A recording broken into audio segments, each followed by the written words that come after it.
Yeah, like no, I probably get good. Probably good to take a moment and just like document and see what's happening. And Well, I thought there was something sexy about the whole idea of like, Brian Eno and Dan Lanois doing those sessions back in the day. And, they would have these notebooks and all these ideas that were somewhat esoteric and then in some ways very tangibly technical. And I would read through those things online or, wherever you could get your hands on that type of thing. At the end of that process, though, with me, I found that too much paper and too much material around me. I'm a minimalist. I like to keep things very sort of sleek, and I like to be able to step back into something pretty efficiently. And, some of the ways I was describing and writing out things was a little sort of abstract for me to understand. So, but yes, I do sort of step back into most of my productions and pick up the mix from there. But when other people send me things, I like to think that they've expressed themselves in their fullest way before I grab it. Yeah, I love that also. Yeah, it's good to like let the production be the production and the mix be the mix. And also in terms of like exporting out, I almost always, if I can, I export out if there's time. Yeah. Depends on the deadline. If there's a deadline, then maybe I don't. But I prefer to kind of get a clean canvas for the mix because I want a different mindset for it. But I've been like interviewing people, and some people say, no, you know what? I just do it as I'm going, and I'm like, wow. Probably saves you so much time. Yeah, I mean, for a long time there was DSP issues. You were just running out of juice. That's also true. Yeah, if you're especially if you're using like VSTs and stuff, Yeah. So yeah, but I totally get it. But I'm probably guilty of maybe picking it up and going from where I stopped. Yeah, fair enough.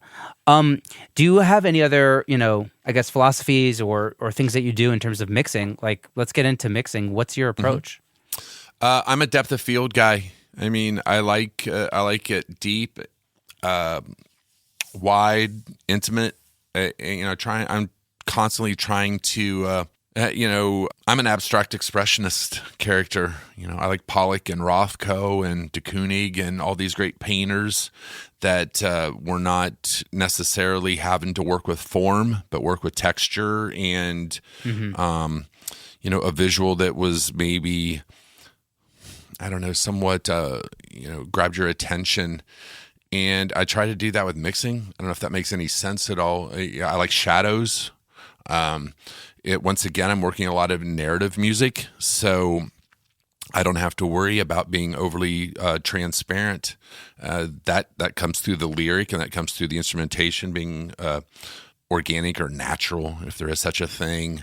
The players have expressed their thought. Now it's my job to stretch it as wide as possible or as deep as possible. At the same time, being sensitive to what the songwriter and the players have given me. And sometimes that's very subtle, and sometimes, they're asking me to do something that is getting as far away from that as they possibly can. I try to take their mood and move with it from there. Right, like the song will often tell you where to go in terms of like the mix, like definitely what needs to be highlighted and where it needs to go. Yeah, you are what you eat. I listen to those old Zeppelin albums, and I listen to those albums that really had a big influence on me. And there's misconception that it's just a bunch of guys or gals playing. And then you really listen to it. You get into the subtext. And I'm a pretty subtextual character just by nature. It's my personality is probably a little darker and, subtextual. I like to be able to listen to something that, 10th time and be able to pick up something new and not feel like it was slapped in my face the very first time that I heard it. So, I spent a lot of time in the details. When I do a mix, just as my process goes, I'll get a good mix in like 30 minutes, but it might take me 4 hours to get the mix that I think that the artist will really feel like I nurtured what it is that they gave me. And that you get like the 80% very quickly, but then it's all about those subtle little moves. Like, let's make sure that harmony is exactly like on point. And and lots of printing. I'm printing and manipulating all the time. I love, taking, echoed tracks or reverbed elements or granular distortions and these type of things, and subtly putting them in and finding them a home that will add some element of a panoramic view of it. And that's why I love the rootsier indie classic rock, that type of thing. I think that more contemporary music, and this isn't a disparagement to it, it's just a reality. There's a lot of stunting. It's always the storyboard is always a new sort of stunt. Right. And that's interesting. And there's a lot to be learned from that. It doesn't tend to be where my taste lies as far as an entire song, but my things are probably slightly more nuanced. But you can bring some stuff from that. When you talk about those old school records, like whether it's like Pink Floyd or Zeppelin, there's all these like little subtle things that are kind of drifting in and out of the picture, and or like OK Computer, like Radiohead, there's like all these like small little things, that's like what I love. Absolutely. That it doesn't always need to be on the nose musically to be important. Mm-hmm. And like I remember like the first record, like when I made my like solo record, like a long time ago, I was like, oh, the guitar has like a little squeak there that maybe you wouldn't want, but like I like that there's like a little squeak there. There's like those little things that like make the song unique in like almost silly but very nuanced ways, Yeah.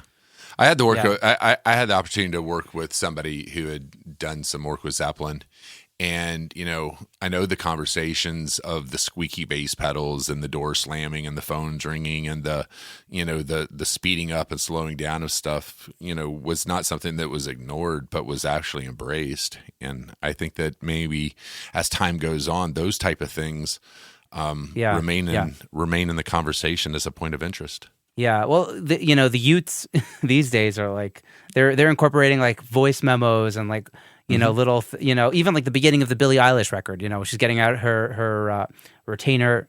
It's not her retainer, Invisalign. You know, so they are kind of doing it in their own way. It's just absolutely. I think it's really cool that matter of fact that if you listen to some of those type of things that she's doing, and there's a bunch of them, and you bring it into a different genre.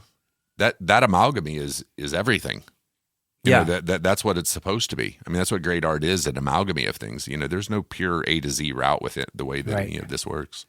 I think this was mentioned on a previous episode, but it's like, well, great artists steal. Good artists imitate, and great artists steal, or something, right? Like that's the quote. Oh, there's plenty of that.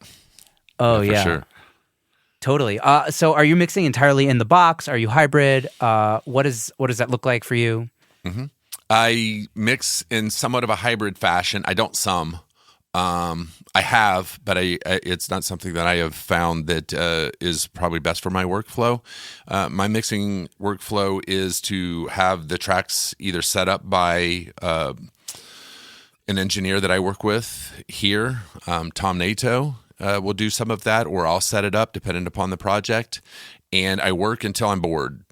And then I move aside and I do the same thing with the next song and the next song, and it might be 2 songs a day, it might be 1 song, it might be 10.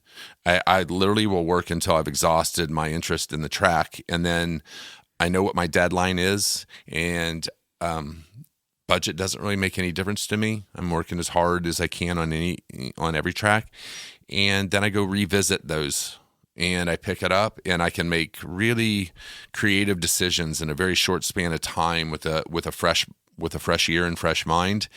And my gear, I've got every UAD and Waves plugin you'd ever want. My accountant suggested that I'm okay with doing that at the end of the year when we do our numbers. And then I go out of the box into whatever piece of gear sort of has me interested at the moment. My Space Echo is my buddy. I mean, that's one of my great friends. So it's like effects and kind of like spatial effects mostly. Mainly some distortions, sans amps. Cool. This color box has been a new good friend. This JHS. I have an old school mixer, an old Chilton, which is a discrete console from the early 70s, a British console, and it's fuzzy and interesting and moody. So sometimes I'll throw things through that.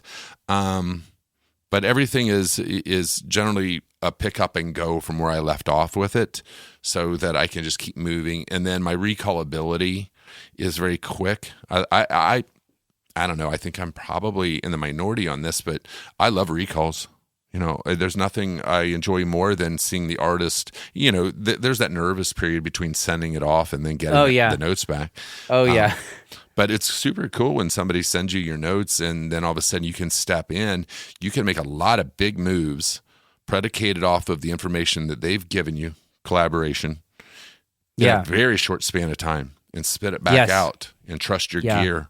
When I was mixing on the console, you always were just sort of cross your fingers that your LA2A was going to fire up right, or, that channel 7 was going to work good. So I love this time period. It's great. I love that you said that, because I'm a big fan of that as well. And I love getting mix notes also. Like, people say, I'm so sorry that I have to trouble you with these mix notes, but it's like, no, this is your song. I love getting to, like, because the artist knows the song better than I do, and what's important to them is at the end of the day important to me also. So I'm all about the revisions. You got to make it so the flow is easy, but revisions are a good thing, and recallability is amazing. I'm assuming that's why you ditched the summing box. Yeah, I just also felt like that. There's a quote, and I don't know who to attribute this to. It's called the gear's not as important as your relationship to the gear. And I was chasing that summing mixing console thing when I was in my in between mode of leaving, the older ways of working into what we now have. And I think I was romanticizing a lot of that, and I was sort of thinking that that's what the expectation was. And what I really realized that and this will sound pompous, but it's just true, the only thing I can really trust is my own ear. And what I liked was the method that I was creating as I was going along, and that did not include leaving, watching it print, whether it was a 1/2 inch, 1/4 inch machine, or a summing box or a console. I liked where I was at. And then as UAD started to work on their thing and give me some of the tools on the backside of stuff. My two bus is a joke. I mean, at this point, I don't even I don't even know if I'm allowed to call it a two bus anymore. I mean, there's 2 channels and it's going out to the finished track, but it's full of stuff. But I love it, and it's slimmed down my time too. So I feel like I'm a little bit more of an artist working on an instrument as opposed to like a sonic landscape person, Right, the engineer versus the creator. Kind of thing. Yeah, there's something about the. I think it's something, if you have the cash, sometimes it's best to just buy the gear and then realize that it is or is not for you, because I think people spend way too much time thinking about gear, thinking about once I have this, then I'll do that. Absolutely. You could if you have the cash, you could always sell it, or you just don't think about it too much before you get it. I don't know. Yeah, no, I totally agree with you. People waste so much time also just like reading on forums. It's like you're never going to know until you hear it, like you said, with your ears. Yeah. It started to create sort of anxiety problems for me, so I just quit reading about it. Totally. Well, I just saved up for like 8 months to buy new monitors, and I finally got them this week. So it's like, what'd you get? I got Focal Shape Twins. Oh, yeah. I'm actually headed to Rockford, Illinois this week. The home of Miles Nielsen and the Rusted Hearts, was a track I sent you, the Cheap Trick guys and whatnot. But they've got a pair of Focals there. I can't remember what they are. I think they're the Twins, maybe. But I've sat many a week in front of those, the Focal monitors. Yeah. Yeah, there's something. I'm still getting used to that, but it's there's somehow they're very like you can hear like the flaws of the music, but they also sound really good. It's not like my old monitors just like they didn't sound great, but like you can hear what was wrong with the music overall. Right. They were just like smeary in the mid range, and these I'm like getting like a really clear mid range picture, but you can hear what's happening. Yeah, they're very punchy. Yep.